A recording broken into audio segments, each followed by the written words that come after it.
Well, good morning, everybody. Welcome. It is time for Peter's Living Room here on the World Entertainment and Information Network.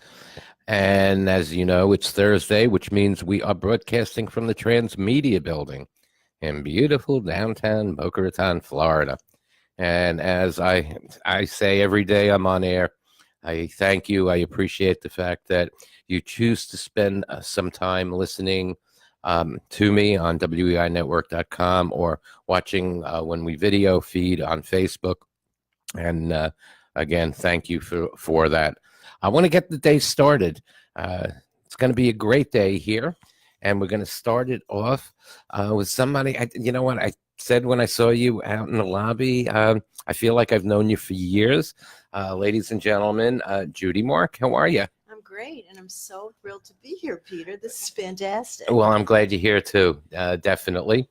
And I just want to get your microphone. There we go. Let's see. Entertainer. You're a performer. You're an actress. You're a comedian. You're a dancer. And I guess foremost, dancer.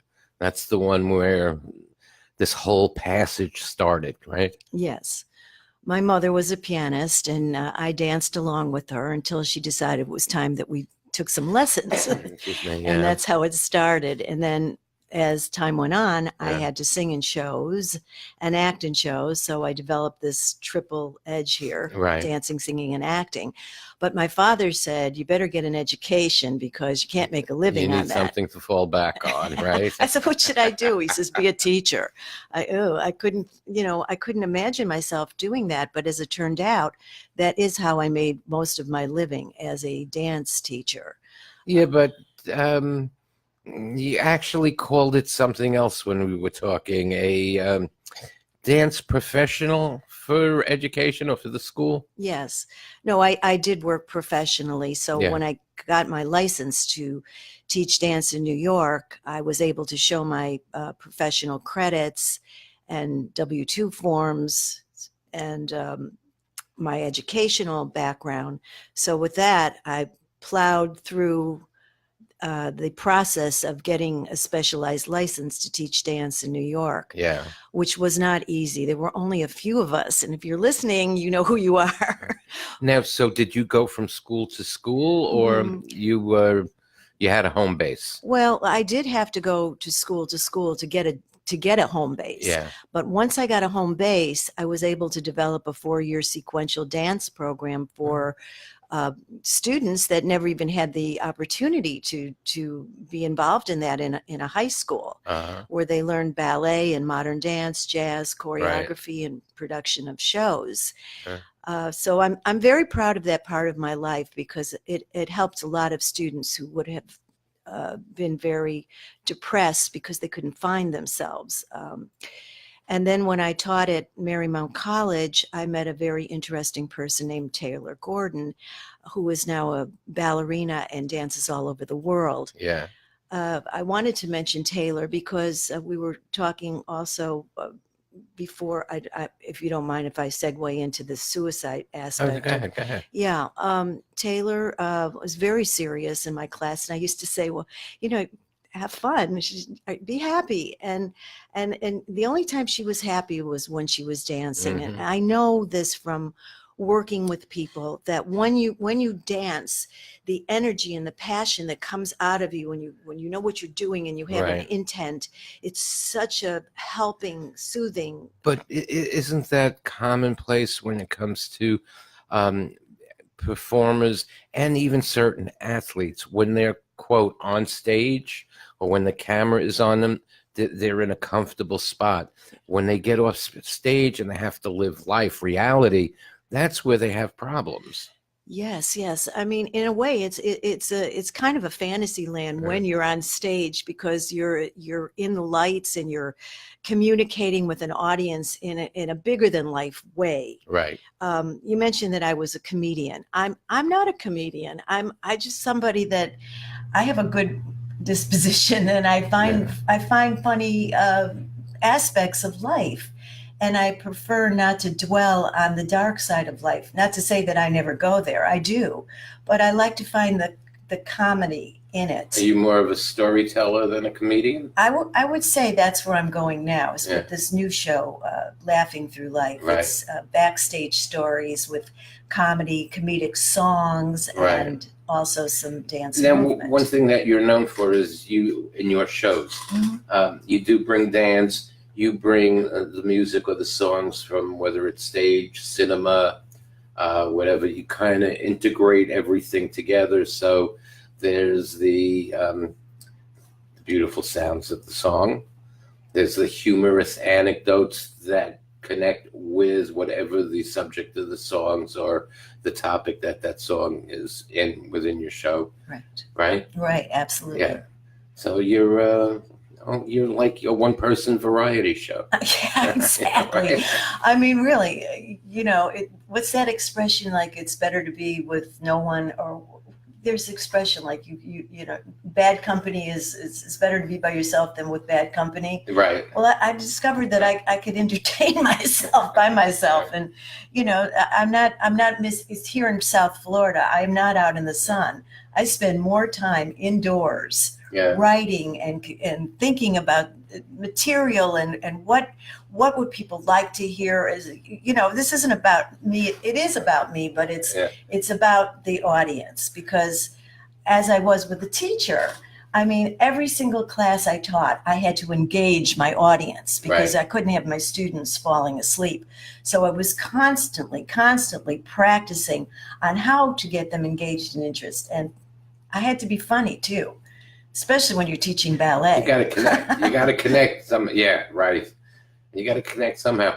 And all I keep thinking about is you rehearsing. Now, taking in my head, you were a dancer, so you had a studio with the bar and the mirrored wall. So when you're rehearsing, like for Laughing Through Life, forget when you're at the club or on the stage. Yes. When you're home practicing your moves, do you do it in front of a mirror so you can see what you're doing, or is it all up here? Well, it's a little of everything. Yeah. I mean, the monologues I have to learn to deliver the material requires looking at myself straight in the eye and saying, like, do you believe yourself? Because if I don't believe myself, you're not going to believe me. So yes. And the dance moves too. If I want to, find a line or an angle or something, I definitely check that in the mirror. Right. But you can walk like through a mall or a store and not look in every mirror. Oh yeah. Right. That's funny, because in New York, what we do is we walk down the street and we don't even have to look at the mirror. We Right, just look I in know. the windows Right. and we check out the Right. window. And it's funny because I know people who joke around about other people say they can't walk past the mirror without stopping and looking. Yeah. And it's like, No. okay. Well, I think there's a misunderstanding there with dancers. I mean, they really need the mirror. The mirror is a tool. It's not a vanity Right. trip. I understand There's a that. difference between a vanity trip and the mirror. Right. And sometimes what we see in the mirror is absolutely shocking, and we have to correct ourselves by using that mirror. If a shoulder is up, if you're Things twisted, you don't if you're realize when you're aligned, doing it. absolutely, until it becomes second nature. I want to segue off of the dancer part of it, because I know one of the reasons that I really wanted you to come in today is because of this passion that you have of helping get the word out about the demons that people have. And we were talking about dancers in particular being locked in a corner, and the thought or the actual act of suicide because they can't get out of the corner. Was there something that sparked your, I keep saying activism, but your involvement, you getting this message out, being a fighter for the cause? Well, actually, Facebook asked me to pick a fund, that fundraising cause to donate my money for anyone who wants to contribute to suicide and victims of war veterans and this. So I chose that. And I guess the reason I chose it was this young lady I mentioned before, Taylor. Mm-hmm. She was a student of mine at Marymount College, and her brother, and I want to get this right, so I'll read it. She is a dancer with Exit 12 Dance Company, whose brother was deployed to Afghanistan twice while serving in the U.S. Army. Excuse me. Yeah. He took his own life in August 2016, excuse me, a day before his contract with the military was up. The issue of veteran suicide is deeply personal to her, and how now she uses dance and art as a way to heal and help others understand these stories. So, as her former teacher Right. and a friend of hers and It's a someone who connection. cares about her, I think about her a lot, and I think it's just tragic that so many people, not necessarily so many dancers that I've known, but people I've known lately who have taken their life. It just makes me think, like, why, what happened. And so, not to get too intellectual here, but I did do some homework, Okay. and this is from the Mayo Clinic, Well, that's the actually. educational background. Right, the educational, and the people that are prone to having to taking their lives are people that have a family history of suicide, being white and male, having had a psychiatric disorder, being divorced, being a doctor, living in a rural area, Well, doctors have a tendency towards suicide. according to the Mayo Clinic Wow. report that I I'm heard reading. dentists are like number one up, high up there. But okay. Having access to firearms, being part of a sexual minority, having experienced childhood abuse, having been in the military. So I also, Bullying's not on that list, huh? well, I'm sure that bullying has a lot to do with how children perceive themselves, and as they're growing up, being part of a minority for whatever reason, whether it's sexual or disability or who knows what, anything, affects them very deeply, and they can't deal with it. So they're backed up into a corner, and this is what they think. They can't help themselves, and no one's helping them. Nobody cares about them, and they have a weakness. If they don't have a strong family, or even if they do have a strong family, who knows what's going on in their mind? I mean, this is a big mystery for everybody. Anyway, so I wanted to put a plug in for Taylor again, and Please. Exit 12 is her dance company. She's also choreographing a new work which is going to be premiered Memorial Day weekend in Washington, D.C. The Woman's Memorial at Arlington Cemetery, just steps from where her brother is buried. Now, another friend of mine who was a local personality down here who had a radio show passed away. He was my opening act last year at the Boca Black Box, George Bettinger. Yeah. And I made a memorial for him that was at the Friars Club, where it was very well attended, and so many people loved George. He was Nice guy. talent. You knew him. Yeah. Talented, upbeat, supportive, the nicest person. You would never think. I would never think. It just, when these things happen, it's just shocking, and we don't know exactly what happened. If it was a combination of circumstances, if it was medicine and other things that happened, we weren't there. Right. And unfortunately, and to me, in layman's perspective, looking at it, there's that thin line where somebody could say, well, he OD'd, it was suicide, or, you know what, how often do you hear somebody taking, whether it's pain pills or something, they don't remember they took it and they take more and they OD. Right. Accidental suicide. Yeah, accidental suicide. I mean, we weren't there. I would like to believe that it was not intentional because of his personality. In fact, we were going to do the Judi and George show, And then I found out at his memorial that there were other performers, other ladies that were there that have known George their whole life that were going to do their show with George. So he was George was two-timing us all. But we loved him, you know. Everybody George had a good loved racket George. going on, man. All of a sudden, he's become my hero. Yeah, no, we love George. We want to think about him like just as the greatest. But you know, I guess it's important if anybody's out there and feeling despair and hopeless, or there is no hope, please, you know, reach out to a family member, reach out to a professional. There's always hope. What's the saying?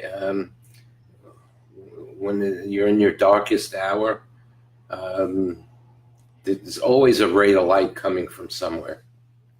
Well, that's what I hope to do in this show. I mean, it's not about suicide, but it's about laughing through life. There are ways to deal with life in a comic way. Right. So my next question is, when did you shave off the mustache?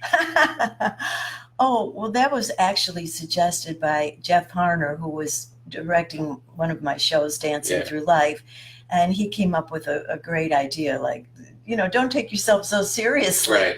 And he was right. I mean, because it's easy for performers to take themselves too seriously because we want to do the best we can, especially dancers. I mean, oh my God, you know, dancers are so freaking disciplined that every little, you know, it's never right. And that's one of the reasons we do it, because we don't expect it to be perfection.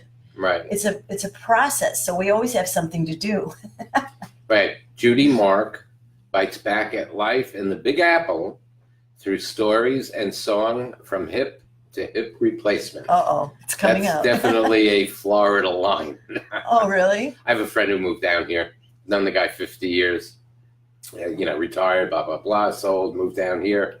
And within the first year and a half that he was down here, he had a hip replacement.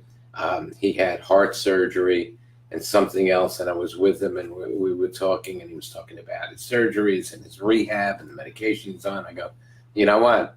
You're officially a Floridian. All you're talking about is medical. And it's like, anyway, May 22nd and June 4th at Don't Tell Mama. Love that place. That place has been around for a long time. Very long, yes. I don't remember. Was it in the 30s? What street is that on? It's on West 46th Street. 46. Restaurant Row. Right. And this show is going to be on during Fleet Week. So we're going to be grabbing those sailors. You know what used to be down the block from Don't Tell Mama? What? Broadway Joe's. Oh, yeah. It's still there. Yeah, is it still there? Sure. Yeah. I used to, right next to him, there was a parking lot. You just, you know, in between buildings, there was a parking lot. We used to park the car there when I used to work in Manhattan. And the kid when I was a kid, who parked cars there and fought with the owner and left. And if you can imagine the mentality of a New York guy that owns a parking lot in Manhattan. Mm-hmm. This kid took off, you know, in a big fight, came back a few years later in a limousine, and what was his name? Rocky from Benihana's. Okay. That was the guy who used to park cars there. Okay. So he came back to, like, you know, throw it in the guy's face. Yeah. Well, that's what I like about New York. You know, it makes you really tough. Yeah. You could get, if you could live in New York, they say you could live anywhere, but right. I don't know. I just think that, you know, it just spurs you on to keep working harder. All right, let's get back to this. Laughing Through Life. Yes. One woman show. Yes. And I have another one, Dancing Through Life, which I do down here as well. And is that one current? Are you going to be doing that? I'll be doing it Saturday night at Forest Trace. It's not open to the public. Okay, private show, but, you know, all the people will know the songs, that's for sure. Okay, so May 22nd and June 4th in New York. Don't Tell Mama on West 46th Street. How could people get tickets? Well, or reservations? You could just Google Don't Tell Mama, or it says on the back. Wait a second, I think it has all the information. The phone number. Reservations at www.don'ttellmamanyc.com, or you can call 212-757-0788. Pretty good. Yes. Pretty good.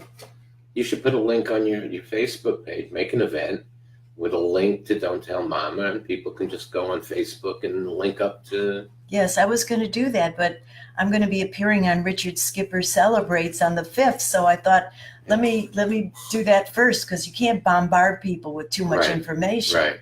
You know, it's like you have confuse to. them. It's all timing. They'll go to the wrong place on the wrong day. Right. Right. Right. So in a perfect world, if somebody was coming to you, going to come to you and say, "Hey, we're going to put you on TV, in a movie, on the stage," but you can't sing and dance, you can't be funny and sing.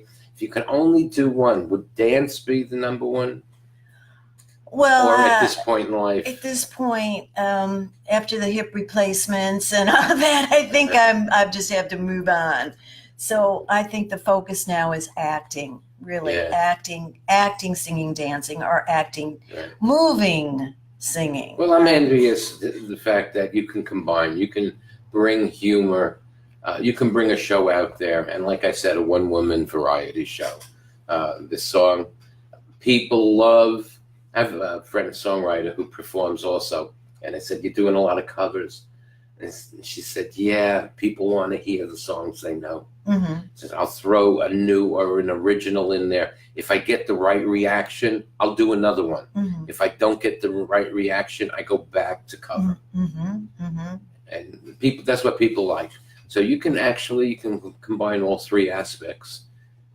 Yes, I think you have to, because you have to cover your bases. Your audience wants to hear what they want, what they know. They want to also hear something new and interesting. And it's all about finding the right balance. Right. I mean, I'm still looking for that. That's for rure. And constantly reinventing. Looking for flow. Flow, yes, flow. Okay. People want to learn more about you, follow your career, follow when and where your shows are. I know you're all over social media. I have a website, judimark.com, and that's spelled JUDIMARK.com, judimark.com. I try to keep current with my calendar. Sometimes I'm not so current, but for the most part, I am. You can find me there. You can connect with me. I have a contact page there. I'm not giving out my phone number here. Okay. No, that's all right. The good thing is go to judimark.com or Google Judi Mark. And I'll put out there that I always say, if you're like me and you go, "Oh, I'll remember Judi Mark, no problem." And by the time you get into your car, it's like, what was her first name? Yeah. Just go to the contact page on WEInetwork.com and say, "Who is that lady that dances and sings?"